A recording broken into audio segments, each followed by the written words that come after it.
तो किसी वैद्युत द्विध्रुव की निरक्षीय रेखा पर स्थित बिंदु पर वैद्युत क्षेत्र की तीव्रता का निगमन हम करने वाले हैं। उसके लिए मैंने लाल मार्कर से एक वैद्युत द्विध्रुव बनाया है जिस पर आवेश है -q तथा +q और द्विध्रुव की लंबाई 2l है। द्विध्रुव के मध्य बिंदु O है। ठीक, तो इन आवेशों का नाम दे देते हैं। ये आवेश A है, ये आवेश बिंदु आवेश का नाम B दे दिया। A से O तक की दूरी हो जाएगी L, क्योंकि ये मध्य बिंदु पर है और ये भी हो जाएगी L। 2l है, दोनों को आधा बांट देंगे तो L और L।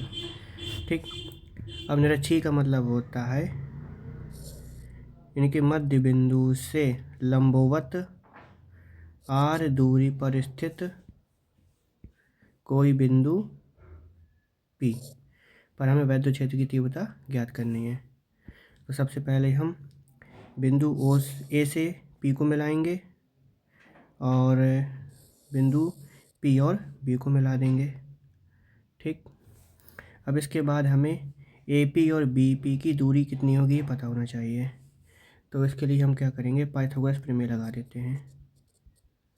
पाइथागोरस प्रमेय से, ठीक,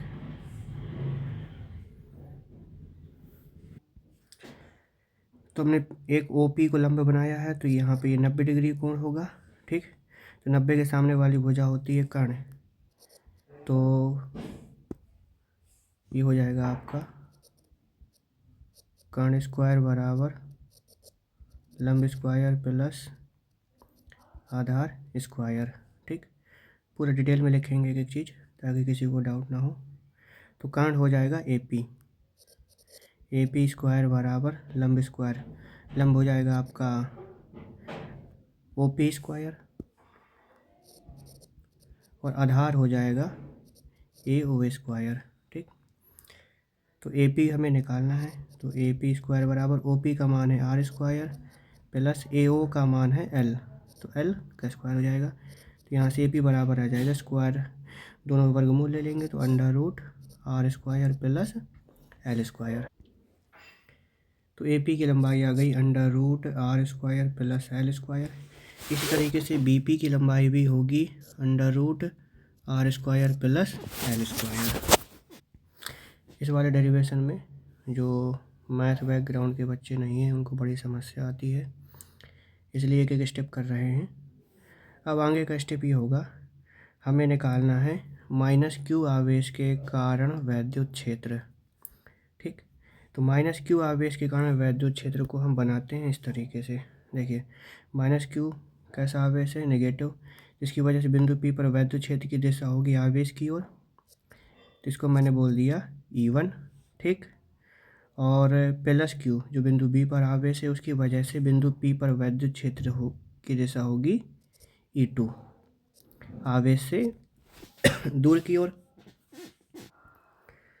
आप इसी त्रिभुज में देखो, जो मैं बना रहा हूँ यहाँ पर, ये कोण थीटा होगा, ये कोण थीटा होगा, क्योंकि इनके सामने वाली भुजाएं बराबर है तो कोण भी बराबर होंगे। और यहाँ पर हम एक इसी के समांतर AB जो द्विध्रुव है इसी के समांतर एक रेखा खींच लेते हैं, तो ये कोण भी थीटा हो जाएगा और यहाँ पर एक आंतर कोण से ये कोण भी थीटा हो जाएगा। ठीक, तो चित्र हमारा लगभग कंप्लीट हो गया है। अब आते हैं इसके अगले प्रोसेस में। तो यहाँ लिखा है -q आवेश के कारण वैद्युत क्षेत्र। तो देखिए, -q आवेश के कारण वैद्युत क्षेत्र हो जाएगा आपका E1 बराबर, क्या फॉर्मूला होता है, KQ/R स्क्वायर। ठीक, वैसे K क्या होता है, 1/4πε0, तो यहाँ पर हम शॉर्ट में लिखेंगे केवल K। तो E1 बराबर K आवेश है Q/R होता है आवेश उस बिंदु की दूरी, तो A से बिंदु P तक की दूरी है √R square plus L square, तो √R square plus L square का होल स्क्वायर। ठीक, अब स्क्वायर से रूट कैंसिल हो जाएगा तो बचेगा E1 बराबर KQ/R square plus L square, समीकरण 1। इसी तरह से +q आवेश के कारण बिंदु P पर वैद्युत क्षेत्र को हमने माना है E2, तो E2 बराबर भी हो जाएगा KQ/, बीच की दूरी कितनी है तो देखिए चित्र में बिंदु बी से पी तक की दूरी भी under root R square plus L square है, तो ये भी हो जाएगा under root R square plus L square का होल स्क्वायर, समीकरण 2। नहीं सॉरी, एक काम करते हैं कि E2 बराबर हो जाएगा के क्यू बटे R square plus L square, समीकरण 2। तब इसके बाद चलिए वापस में चित्र में देखते हैं।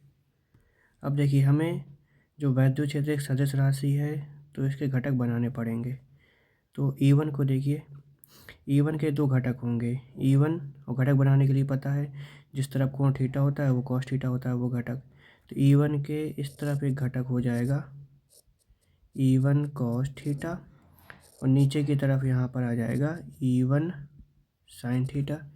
इसी तरीके से E2 के घटक बनाएंगे तो इस दिशा में हो जाएगा एक ठो E2 कॉस थीटा और ऊपर की तरफ हो जाएगा E2 साइन थीटा। अब इस चित्र में देखेंगे तो जो आपका E1 साइन थीटा और E2 sine theta, E1 E2 दोनों के मान एक समान है। देखिए E1 का मान भी के क्यू बटे R square plus L square है, E2 का मान भी के क्यू बटे R square plus L square है। तो E1 sine theta E2 sine theta दोनों विपरीत दिशा में है तो एक दूसरे को निरस्त कर देंगे, कैंसिल कर देंगे। तो जो नेट वैद्युत क्षेत्र होगा वो प्राप्त होगा हमको E1 cos theta plus E2 cos theta. तो इसी को लिखते हैं आगे, चूँकि E1 साइन थीटा तथा E2 साइन थीटा एक दूसरे को निरस्त, बोले तो कैंसिल कर देते हैं, अतः बिंदु P पर नेट वैद्युत क्षेत्र, ठीक। तो ई नेट बराबर हो जाएगा E1 cos theta plus E2 cos theta. क्यों? देखो E1 कॉस थीटा और E2 कॉस थीटा एक ही डायरेक्शन में है, एक ही दिशा में है, इसलिए हम इसको सीधे सीधे जोड़ देंगे, ठीक। तो बस अब सिंपल इसके आगे की मैथ लगा लेते हैं। ई नेट बराबर E1 का मान हमने कितना निकाला है, के क्यू बटे R square plus L square, तो के क्यू बटे R square plus L square cos theta plus K Q बटे R square plus L square cos theta, ठीक। दोनों सेम है तो दोनों को ऐड कर दो, ई नेट बराबर तो हो जाएगा 2KQ बटे R square plus L square cos theta.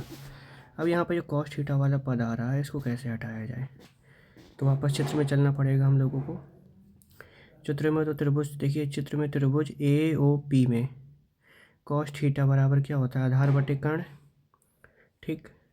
तो आधार हो जाएगा आपका ये वाली वजह, ये वाली जो मैं मार्क कर रहा हूँ ये हो जाएगा आधार और AP हो जाएगा कर्ण, ठीक। तो यहाँ हम लिखेंगे चूँकि कॉस थीटा बराबर आधार बटे कर्ण, ठीक। तो कॉस थीटा बराबर आधार आपका कितना है L और कर्ण है under root R square plus L square. अब कॉस थीटा का मान रख देते हैं इसमें, तो ई नेट बराबर 2KQ बटे R square plus L square और साथ में कॉस थीटा का मान आ गया है L बटे under root R square plus L square. तो इसको इस तरीके से लिख सकते हैं हम, ई नेट बराबर KQ12। अंश में देखिए हमने क्या किया है, 2 को थोड़ा इस तरफ खिसका के लिख दिया है KQ12 बटे हर में हम लिख सकते हैं R square plus L square और तो अंडर रूट को लिखा जा सकता है R square plus L square की होल पावर 1/2, ठीक। तो ई नेट बराबर हो जाएगा KQ × 12 हो जाता है वैद्युत द्विध्रुव आघूर्ण P। तो चूँकि P बराबर क्या होता है Q2L, कोई एक आवेश और दोनों आवेशों के बीच की दूरी। तो KP बटे, अब नीचे नीचे देखिए हर में क्या होगा R² प्लस L²। यहाँ घात मान लेते हैं, कुछ नहीं तो एक, तो गुणे में घातें जोड़ती हैं तो 1 प्लस 1/2। तो ई नेट बराबर हो जाएगा KP बटे R² प्लस L²। तो घात में 1 प्लस 1/2 को जोड़ोगे तो आएगा R² प्लस L² की होल पावर 3/2। ठीक, तो ई नेट बराबर आ जाएगा तुम आपका, के का मान खोल दो तो 1/4πε0 P बटे R² प्लस L² की होल पावर 3/2। ठीक, इसके बाद एक कंडीशन लगा दी जाती है कि यदि, क्योंकि जो द्विध्रुव होते हैं बहुत छोटे होते हैं, द्विध्रुव की लंबाई बहुत छोटी होती है, कंडीशन लगा देते हैं कि यदि R का मान L से बहुत बहुत बड़ा हो, if R is very very greater than L, तो L का मान लगभग 0 के बराबर हो जाता है। ठीक, तो यहाँ से ई नेट बराबर आ जाएगा 1/4πε0 P बटे R² प्लस 0 की होल पावर 3/2। L की जगह हमने 0 लिख दिया है, तो ये हो जाएगा 1/4πε0 P बटे R² की होल पावर 3/2। ठीक, तो 1/4πε0 P बटे, ये गुणा हो जाएगा घातों का, तो R² गुणे 3/2, 2 से 2 कैंसिल, 1/4πε0 P बटे R³। ये आ गया वैद्युत द्विध्रुव की निरक्षीय स्थिति में वैद्युत क्षेत्र का फॉर्मूला। दिशा इसकी क्या होगी, वैद्युत क्षेत्र की दिशा होगी, तो प्रक्षेत्र में चलते हैं। तो देखिए वैद्युत द्विध्रुव आघूर्ण की दिशा होती है माइनस से प्लस की ओर, जैसे मैं चित्र बना रहा हूँ, माइनस से प्लस की ओर। ठीक, कुछ इस तरीके से। और जो वैद्युत क्षेत्र की दिशा आई है वो आई है कुछ इस तरीके से। तो P की दिशा, तो वैद्युत क्षेत्र की दिशा आघूर्ण की दिशा से विपरीत दिशा में आई है।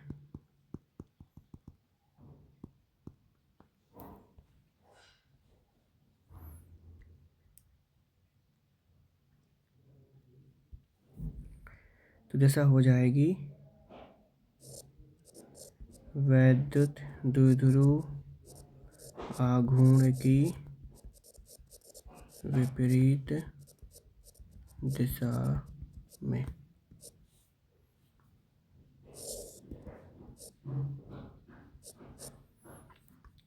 तो जो मैथ बैकग्राउंड वाले नहीं हैं उनके लिए डिटेल में लिख दिया है।